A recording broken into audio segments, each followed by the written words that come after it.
Salut et bienvenue chez Joe. Aujourd'hui, nous allons parler des alternatives à Android sur les mobiles. Alors on me demande souvent est-ce qu'il y a d'autres solutions. Alors il n'y a pas de solution libre, forcément avec les problèmes des pilotes et compagnie, il peut toujours arriver. Par contre, des solutions en termes d'open source, oui. Des solutions, donc si vous voulez quelque chose qui est où vous avez toutes les applications que vous avez avec Android, avec tous les fabricants qui vont suivre. Non. Maintenant, la question est, avez-vous besoin de tout ça à moment T? Donc, dans les OS existants, malheureusement, Firefox OS est officiellement maintenant enterré. C'est très dommage.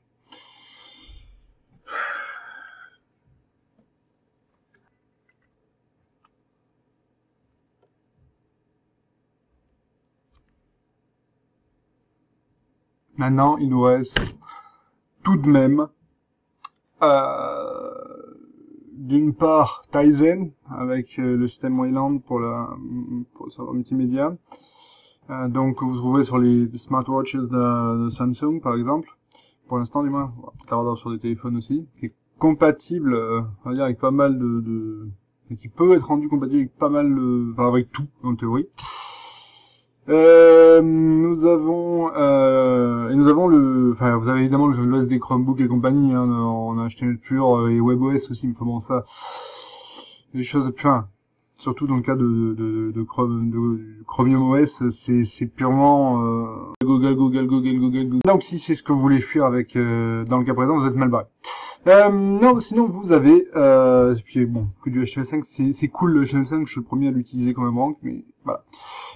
Nous avons Ubuntu Touch, qui à terme devrait être Ubuntu tout court, en fin de compte, sur toutes les plateformes, le même Ubuntu, c'est le but du projet. Donc avec son serveur multimédia nommé Mir, comme feu la station. Je vais vous proposer donc de le tester à travers un émulateur que l'on met dans le Ubuntu Bureau. C'est parti!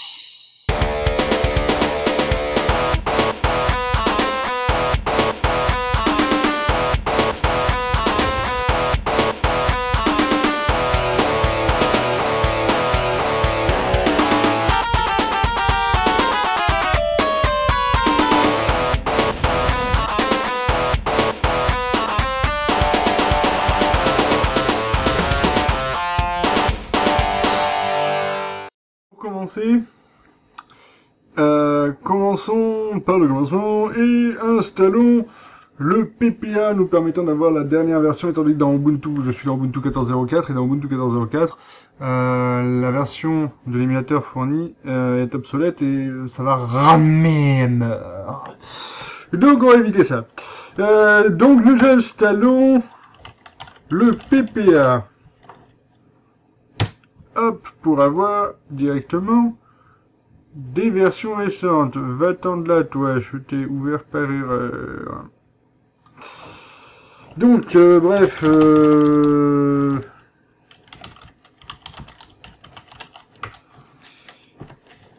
voilà. On va installer ensuite l'émulateur. Allez, mais je te... Magie, plus vite.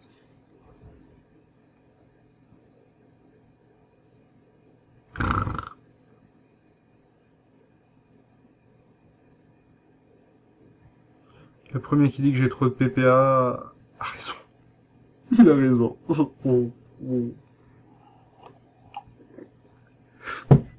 Donc,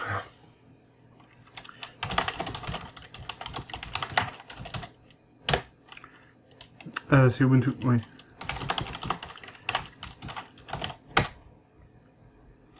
Da. Installe-moi ça, mon pote. Alors,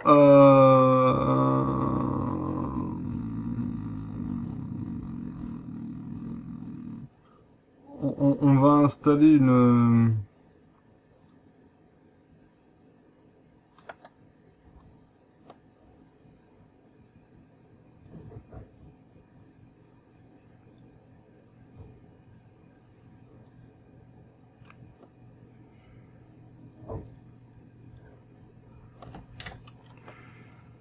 Je vais installer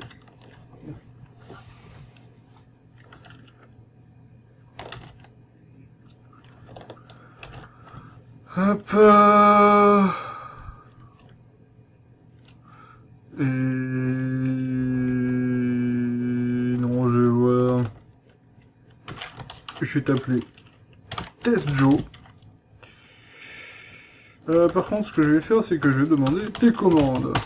Qu'est-ce que tu me proposes? Le canal, la révision, l'architecture, ok. Donc on va faire une architecture ARM pour tester, si ça rentre trop, on fera une bureau, enfin une Intel x86. Donc on va t'appeler Test Joe. Ah, Joe. Je suis pas très à l'aise avec mon clavier écrabouillé avec la caméra. Fais-le depuis la dernière version standard, développement. Ça reste une version de développement, donc effectivement, je viens de mettre qu'il peut y avoir des petites surprises. Les versions dev ne sont pas des versions d'exploitation, de système d'exploitation, justement. Et je crois qu'il y aura une coupure en montage. Non, j'en suis sûr, en fait.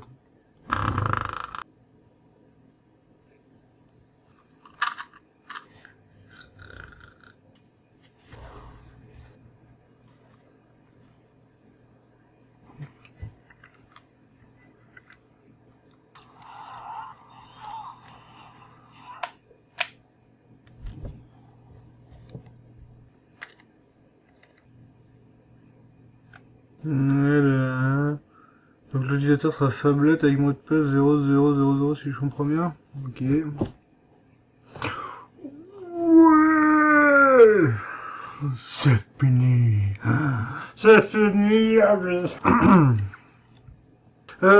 Donc maintenant j'ai créé mon instance, donc il suffirait que je le lance. Et on va lui dire Ubuntu un émulateur run le test Joe.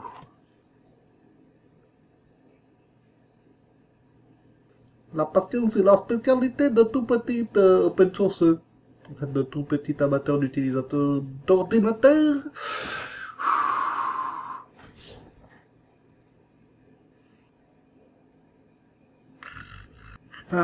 Ah oui.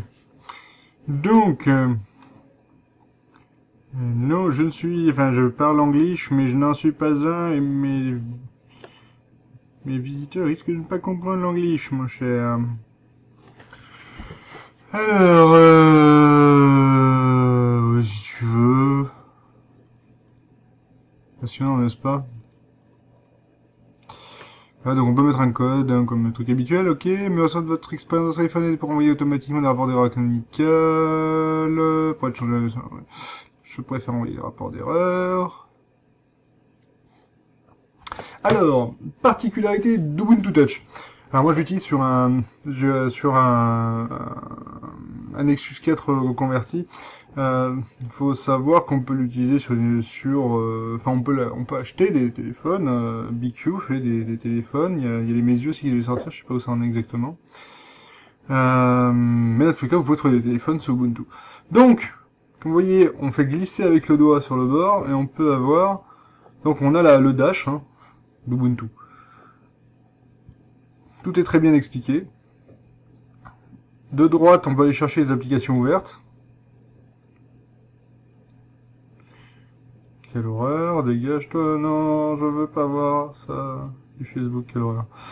D'en bas, on peut ouvrir le menu de l'appli, en fait. Voilà. Et en haut, évidemment, les menus, enfin, le truc habituel. Hein, on va pas se... c'est le truc le plus banal qui soit.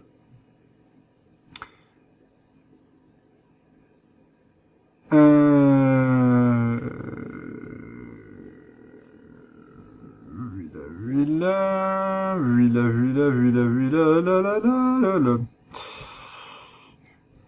Ça devient grave chez moi. Remettons les choses à l'endroit. Pardon. Donc, alors, ce qui est intéressant, c'est que vous voyez, on fait glisser avec le doigt en fait. Imagine que le curseur c'est mon doigt. Hein. Là, on peut voir bon musique, vidéo. Donc on a un accès assez rapide. Au niveau des applis, donc vous avez le magasin d'applis qui est ici, donc la Logitech, quoi. Vous avez facilement une gestion des disques, des fichiers d'un tableau OS. On voit arriver des fois je reconnais que c'est un petit peu agaçant. Des Android, on n'a même pas de gestion de fichiers. C'est pas une pour Apple, certains, ça fait peur. Comment supprimer la liberté de l'utilisateur? Simulation d'une version dev, hein. Je n'ai jamais eu de bug de ce genre sur mon téléphone normal, hein. Toujours est-il que vous avez donc dans les indications d'en haut des trucs assez classiques, hein, qu'on trouve dans la plupart des... Mais ce qui est bien, c'est qu'on a à chaque fois un sous-menu avec des réglages classés. Et ça, j'avoue que j'apprécie assez. Bon, là, manifestement, mon émulateur a eu un problème. Bon, je ne sais pas. C'est pas grave. Alors, on est dessus, donc on fait glisser pour débloquer. Là, il va me demander ma super phrase de mot de passe. Voilà. Donc, alors au niveau des applications, donc bon, on est de retour dessus. Donc normalement vous avez juste un fichier qui marche très bien. Vous inquiétez pas, encore une fois, je l'ai assez utilisé sur le mobile, j'ai pas eu de problème. Hein.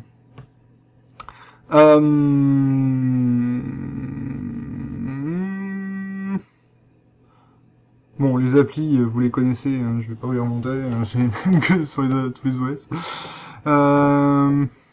Voilà, donc la Logitech, voilà à quoi elle ressemble ici.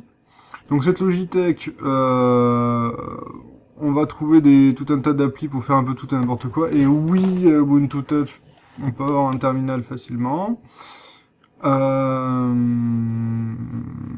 on trouve des jeux HTML5, hein, évidemment. Je vais peut-être pas tarder à en déverser, mais il faudrait quand même savoir que les Français s'y intéressent. Mais c'est vrai que je vais déverser des jeux dessus. Donc bon, les trucs classiques évidemment. Alors, au niveau du téléphone en lui-même, on est assez proche d'Android. Et pour ce qui est, vous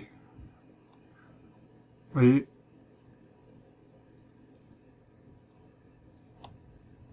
oui, les services en rapport avec Android. Ah, ça entre autres de l'ADB.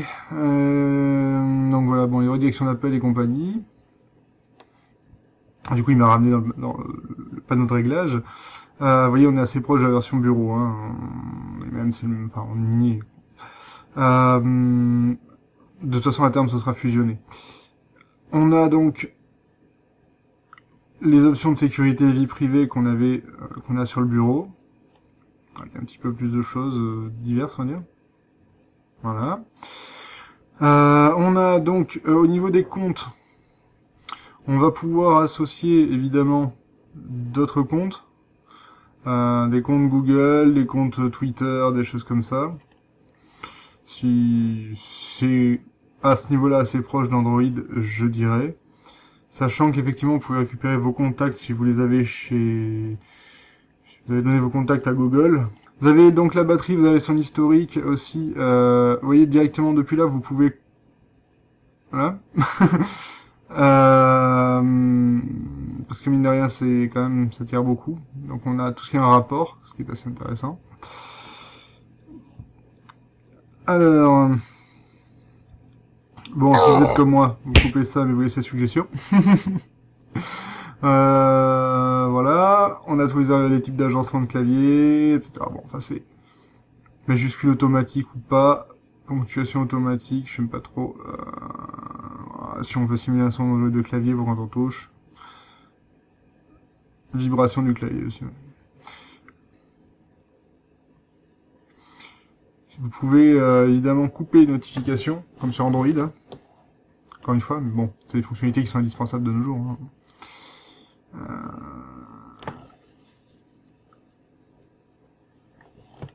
Nous avons évidemment, après c'est tout ça sur le choix d'activation ou pas des données en itinérance, si les données cellulaires en elles-mêmes peuvent passer.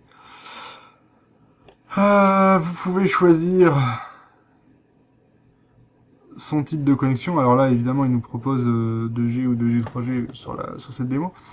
Et dans tous les cas, on peut choisir le type de connexion basculé directement là-dedans. Évidemment, quand vous n'avez pas la 3G ou 4G activée, vous consommez moins, faut pas l'oublier. Donc, vous choisissez votre opérateur. Voilà.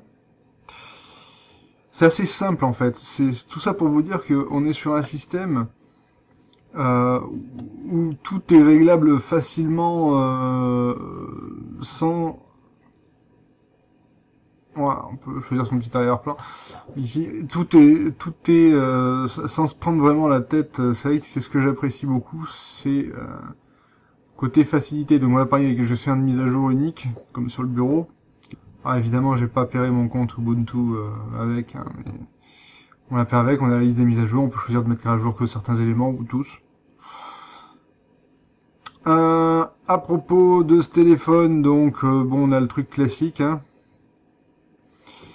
Voilà, sauf que là, vous avez à propos, vous allez directement, vous pouvez aller à stockage, vous allez pouvoir voir ce qu'il y a dans la mémoire.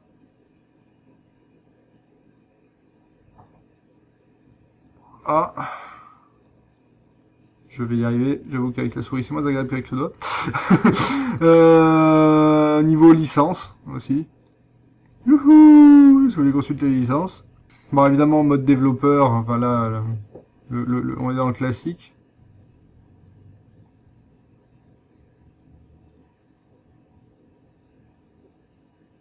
Voilà.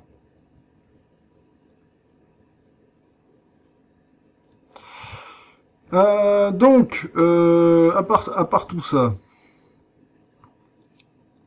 stock, c'est une horreur, hop, quand on est habitué à y aller avec les doigts. Je suis vraiment pas... Vous voyez, donc, c'est comme Android, hein, vous avez la liste, c'est comme ça, vous pouvez rayer. Hop. Au niveau des messages, alors, cet OS là, hop, vous faites glisser plus, et vous allez pouvoir, donc on est sur un truc assez classique, hein, qui fait penser effectivement à Android, avec juste une interface plus simple en fait, je trouve. Vous voyez, je peux importer des contacts, je peux les importer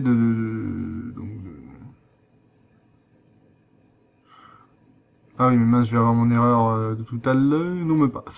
Euh, on peut les ressortir, les réimporter, les importer par Google. Voilà. Je vais faire comme si je voulais en créer un.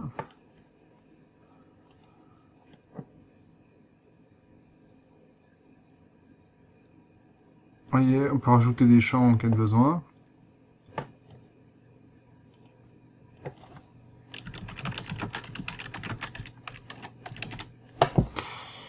Excusez-moi. Tac. Sachant que vous pouvez importer, il y a même des petits tutos en ligne qui vous permettent d'importer des contacts d'un iPhone par exemple vers un Ubuntu Touch, vous pouvez l'importer avec des vCards en fait. Hop, voilà. Alors le navigateur par défaut est c'est du WebKit pur, hein, comme tout le monde j'ai envie de dire maintenant. Enfin, peut-être qu'on aura le Gecko ou son successeur qui pourront venir faire un tour dessus, évidemment.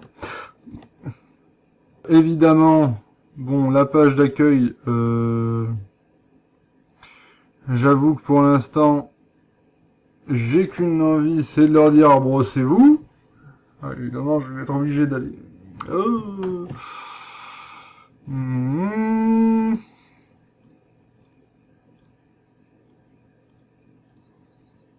Blablabla, bla bla bla, vie privée, donc voilà, on peut virer le cache ou juste l'historique. Non,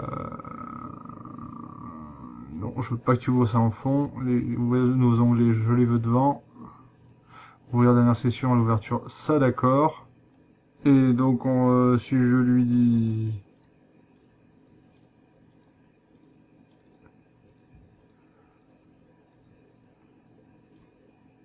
Allez, on va voir, clac. Pardon.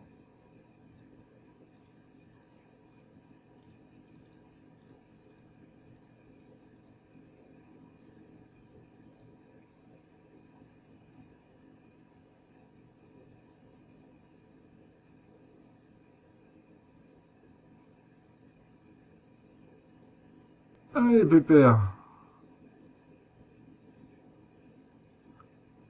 Oh là là. Donc quand ça fonctionne, donc voilà. Par exemple, on va dire que l'émulateur doit manquer de mémoire ou quelque chose comme ça.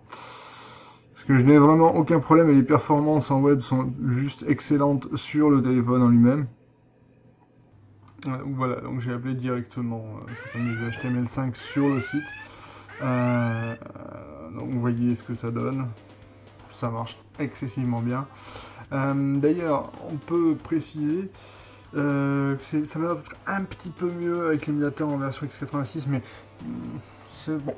Dans tous les cas, pour x86, vous vous contentez de taper ça. Vous rajoutez le arc equal i386 i386 et ensuite parfois il peut y avoir un petit problème, donc dans ces cas là vous coupez enfin vous lui dites de supprimer en fait, vous lui demandez comme j'ai indiqué remove le fichier user, enfin il est en droit route et ça le coince.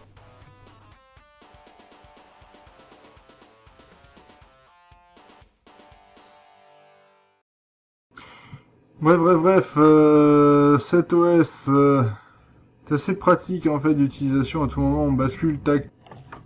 C'est assez facile à utiliser et effectivement, normalement hors de l'émulateur, les performances en tout ce qui est WebGL, etc. Vraiment, c'est très bon. Donc on peut faire des applications natives ou HTML5.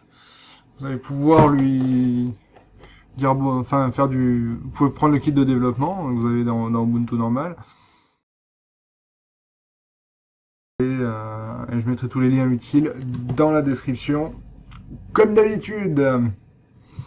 Et sur ce, à bientôt chez vous.